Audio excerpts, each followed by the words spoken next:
الحمد لله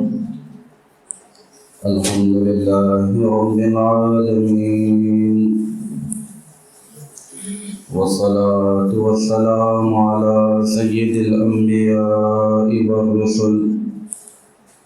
وأفضل الأنبياء وخاتم النبيين، وعلى آله الطيبين وأصحابه الطاهرين، ومن تبعهم بإحسان إلى يوم الدين. أما بعد، فقد قال الله تعالى في كلامه المجيد والفرقان الحميد: فأعوذ بالله من الشيطان الرجيم، بسم الله الرحمن الرحيم. قل أعوذ برب الفلق من شر ما خلق ومن شر غاسق إذا وقب ومن شر النفاثات في العقد ومن شر حاسد إذا حسد. وقال تعالى: قل أعوذ برب الناس ملك الناس إله الناس من شر الوسواس الخناس الذي يوسوس في صدور الناس من الجنة والناس.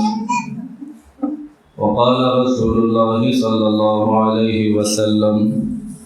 اللهم إني أعوذ بوجهك الكريم وبكلمات الله التامات من شر ما أنت آخذ بناصيته، أو كما قال عليه الصلاة والسلام. وقال رسول الله صلى الله عليه وسلم: أعوذ بوجه الله الكريم وبكلمات الله التامات اللاتي لا يجاوزهن بر ولا فاجر من شر ما ينزل من السماء وما يعرج فيها ومن شر ما ذرأ في الأرض وما يخرج منها ومن فتنة الليل والنهار ومن طوارق الليل والنهار إلا طارقا يطرق بخير يا رحمن،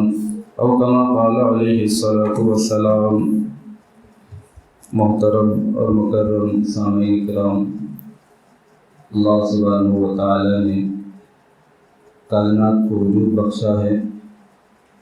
بہت ساری مخلوقات اللہ سبحانہ و تعالی نے پیدا فرمائی ہیں. ان تمام میں اللہ تعالی نے اشرف اور اعلیٰ مقام عطا کیا ہے انسان کو. بقیہ جو دوسری مخلوقات ہیں وہ اگرچہ حجم کے اعتبار سے اور چونکہ وہ کائنات کے ایک نظام کا بڑا حصہ سنبھالے ہوئے ہیں، اللہ کی بڑی مخلوقات ہیں،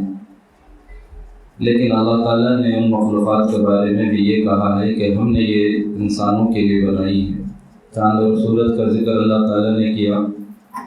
ستاروں کا ذکر اللہ تعالیٰ نے کیا، بارش کے نظام کو اللہ تعالیٰ نے بیان کیا، اور پھر اس کے بعد کہا کہ یہ تمام کی تمام چیزیں انسان کے لیے بنائی گئی ہیں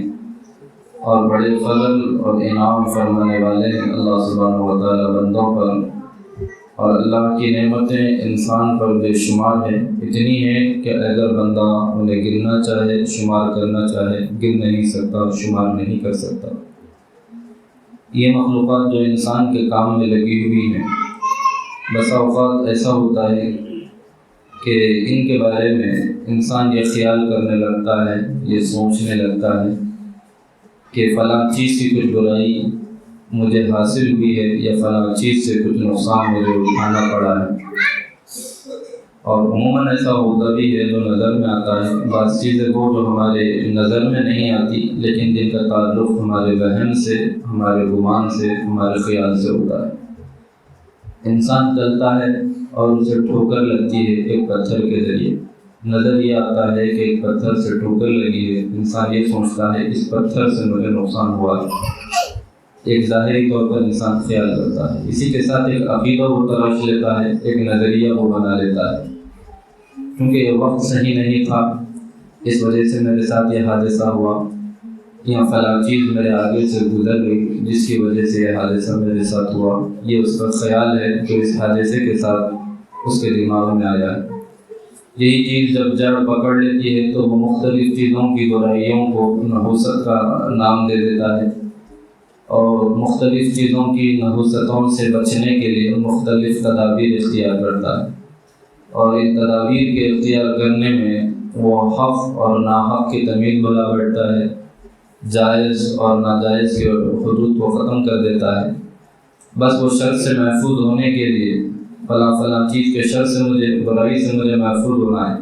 اور عام انسان کی زبان میں نحوست سے مجھے محفوظ ہونا ہے، تو وہ اس کے لیے جو کچھ اس سے بن پڑتا ہے وہ کرنے لگتا ہے۔ اور انسان کا عقیدہ کمزور ہوتا ہے اور وہ ایمان سے محروم اگر ہوتا ہے، پھر تو اس کے نقصان کو دیکھ کر اس کی پرستش میں ہی مبتلا ہو جاتا ہے۔ دیگر اقوام جو اس ملک میں خاص طور پر ہمارے ساتھ رہتی ہیں، ان میں یہ طریقہ رائج ہے، وہ دیکھتے ہیں، مثال کے طور پر شام،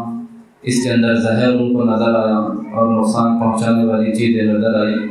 اب وہ اس کی پرستش کرنے لگ گئے، اسے غذا پہنچانے لگ گئے۔ یہ ایک جانور ہے بے حیثیت سا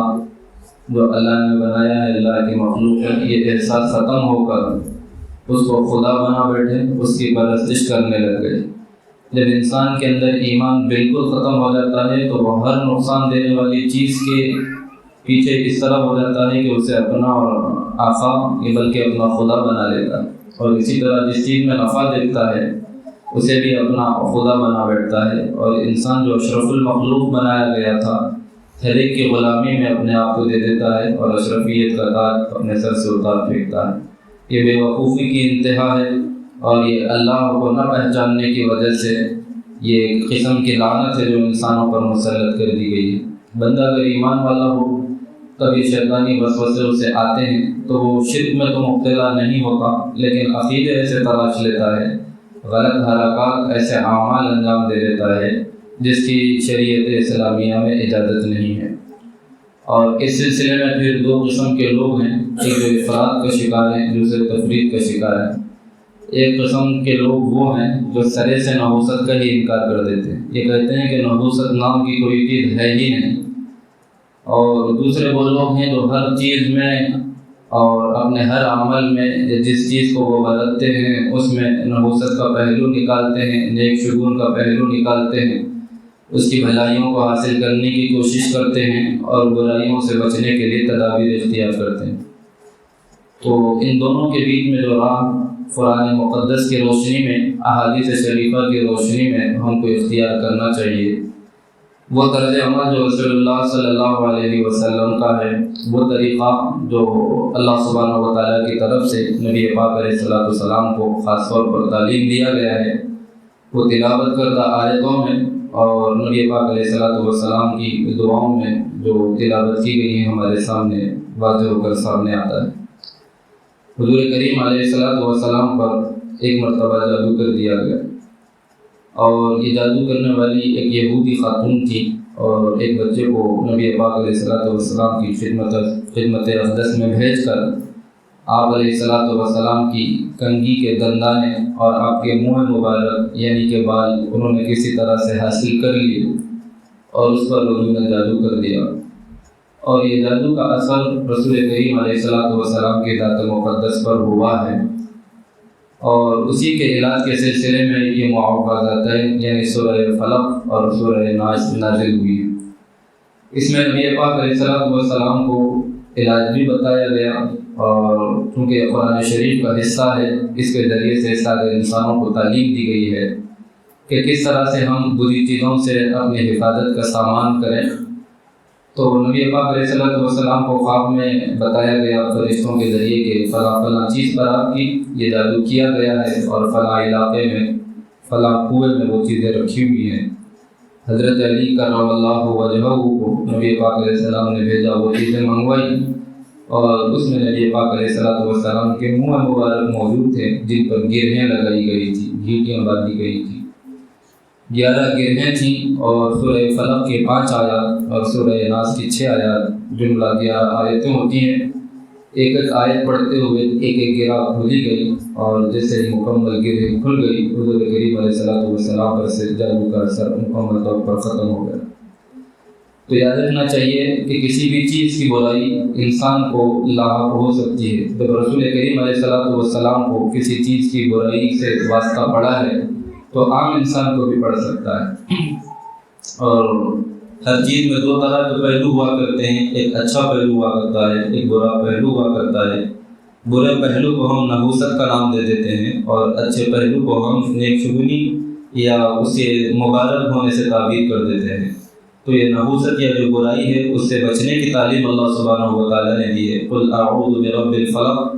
اے نبی محترم صلی اللہ علیہ وسلم آپ کہیے کہ میں اللہ کی حفاظت میں آتا ہوں، اللہ کی پناہ میں آتا ہوں، وہ پروردگار جس نے اچانک ہی ایک دھماکے کے ساتھ اور یک بار کی اس دنیا کو، اس کائنات کو وجود بخشا۔ من شر ما خلق، ہر اس چیز کی برائی سے جو اللہ نے پیدا کی ہے۔ یہ قرآن شریف کی آیت ہے، اور اللہ تعالیٰ فرماتے ہیں، نبی پاک علیہ السلام کو یہ دعا سکھاتے ہیں کہ ہر اس چیز کی برائی سے جو اللہ نے بنائی ہے، اللہ نے پیدا کی ہے، اس کی برائی سے میں اللہ کی حفاظت میں آتا ہوں۔ اگر مخلوقات میں برائی کا پہلو نہ ہوا ہوتا تو اللہ سبحانہ و تعالیٰ یہ دعا نبی پاک علیہ السلام کو تعلیم نہیں فرماتے۔ تو معلوم یہ ہوا کہ ہر چیز میں دو طرح کے پہلو ہوتے ہیں، اور ان کی برائی سے بچنے کے لیے انسان کو اپنے طور پر تدبیر اختیار کرنے کی ضرورت نہیں ہے۔ یہ چیز جس کو انسان نے گھڑ لیا ہے، گمان اور خیال اور عقیدہ اور نظریہ بنا لیا ہے، ایسی چیزوں کے شر سے بچنے کے لیے طریقہ وہی اپنانا چاہیے جو نبی پاک علیہ السلام کا ہے، اور جس کی تعلیم اللہ سبحانہ و تعالیٰ نے اپنے پیغمبر علیہ السلام کو دی ہے۔ یہ صورتیں نازل اسی لیے ہوئی ہیں کہ ان تمام چیزوں کی برائی سے انسان محفوظ ہو سکے۔ من شر ما خلق، ہر وہ چیز جو اللہ نے پیدا کی ہے۔ اور یہ کون سی چیز ہے جو اللہ نے پیدا کی ہے؟ نبی پاک علیہ السلام نے اپنی دعاؤں میں مزید تفصیل کے ساتھ اس کو اللہ سے مانگا ہے۔ اے اللہ، آپ کے مبارک ذات اور آپ کی بارعود ذات عالی کے چہرے انور سے میں پناہ مانگتا ہوں، حفاظت میں آتا ہوں، اور آپ کے پاک مکمل کلمات کے ذریعے سے میں آپ کی حفاظت مانگتا ہوں، آپ کی پناہ میں آتا ہوں۔ اس کے بعد حضور کریم علیہ السلام نے کہا، ہر اس چیز کی برائی سے جو آسمان سے نازل ہو، جو زمین سے آسمان کی طرف بلند ہو، جو زمین میں چھپا دی جائے، جو زمین سے نکلے، دن کے فتنے، رات کے فتنے، رات و دن کے چلنے اور گھومنے والے اجنہ و شیاطین، ان تمام کی برائی سے اے پروردگار عالم میں آپ کی حفاظت میں آتا ہوں۔ اسی کو نبی پاک علیہ السلام نے اپنی ایک دوسری دعا میں یوں مانگا ہے کہ اے پروردگار عالم، آپ کی ذات عالی کی پناہ میں آتا ہوں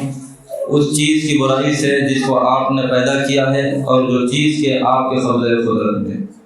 تو یہ نبی پاک علیہ السلام کی دعائیں ہیں، ان دعاؤں کا نبی پاک علیہ السلام نے اہتمام فرمایا ہے، اور یہ ہر چیز کی جو برائی اللہ سبحانہ و تعالیٰ نے ذکر کی ہے اس کو تفصیل کے ساتھ نبی پاک علیہ السلام نے اس میں بیان کیا ہے۔ یا تو ہم بلائیں آسمان سے نازل ہوتی ہیں، اس کا گمان اور خیال رکھتے ہیں، یا یہ سمجھتے ہیں کہ زمین سے کوئی فتنے نکلیں گے، یا یہ سمجھتے ہیں کہ زمین سے کوئی برائی ظاہر ہو، یا یہ کہ ہمارے اعمال کی وجہ سے نحوستوں کا ظہور ہو۔ بہرحال جس صورت میں برائی کا ظہور ہو اور انسان اس برائی سے بچنا چاہتا ہے تو اسے اللہ کی حفاظت میں آنا ہے، اور اس کا طریقہ وہ نہیں ہونا چاہیے جو ہم نے اختیار کیا ہوا ہے، مخصوص طرز کا عمل جو خاص طور پر سفر کی 13 تاریخ کو منحوس سمجھ کر کیا جاتا ہے۔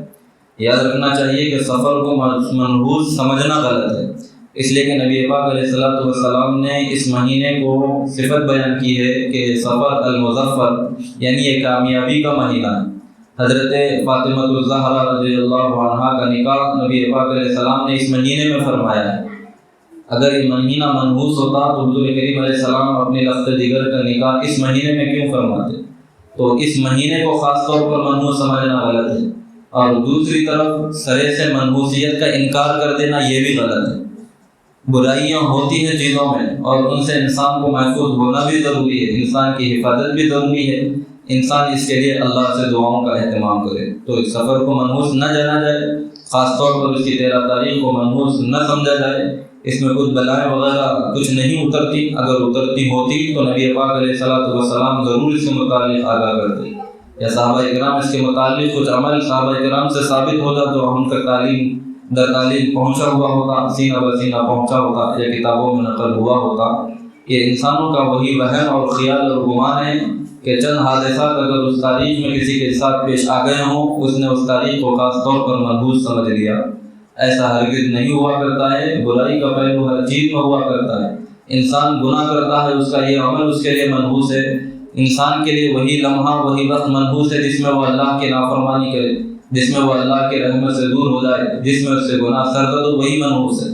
چاہے وہ کون سا بھی معنی ہو، انسان کے اعمال اس کے لیے منحوس ہوا کرتے ہیں، اس کی تدابیر اس کے لیے منحوس ہوا کر سکتی ہیں اگر اس سے نقصان حاصل ہو جائے۔